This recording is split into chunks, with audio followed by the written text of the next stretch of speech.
পক্ষ থেকে বিএনপির পরিবারের একজন সদস্যকে ধানের শীষের প্রতীক জানাবো। আলহামদুলিল্লাহ, আল্লাহ তাআলার অশেষ রহমতে আমাকে কুড়িগ্রাম 2 আসনে ধানের শীষের প্রতীক দিয়েছেন।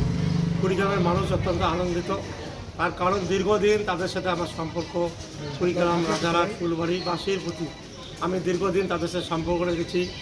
তারা আমাকে ভালোবাসা দিয়েছে, স্নেহ দিয়েছে। আজকে প্রত্যেকটি জায়গায় যাচ্ছি, তাদের প্রচণ্ড উৎসাহ। তারা আমাদেরকে ভোট দিতে চায়, তারা উন্নয়নের পক্ষে ভোট দিতে চায়। কুড়িগ্রাম জেলা দীর্ঘদিন থেকে উন্নয়ন থেকে বঞ্চিত।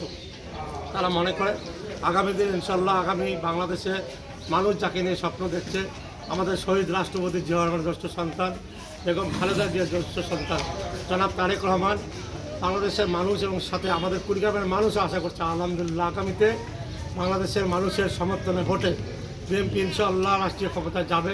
আমাদের জনাব তারেক রহমানকে প্রধানমন্ত্রী হিসেবে দেখতে চাই। সেই সাথে তারা কুড়িগ্রামের উন্নয়ন চায়। কুড়িগ্রামের উন্নয়নের সাথে তারা আজকে ঐক্যবদ্ধ।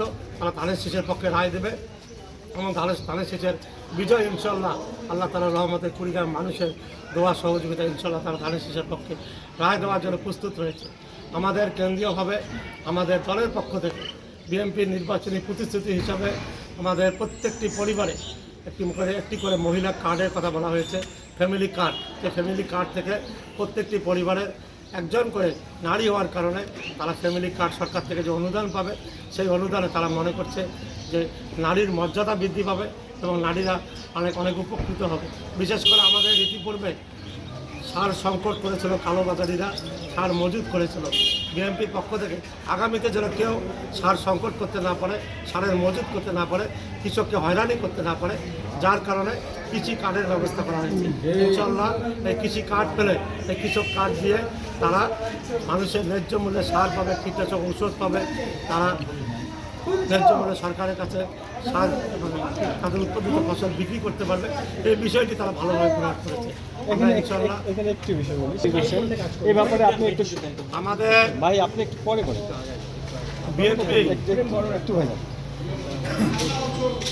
বিএনপি সবসময় জনগণের পক্ষেই কথা বলেছে, জনগণের সঙ্গে কখনো বেইমানি করে।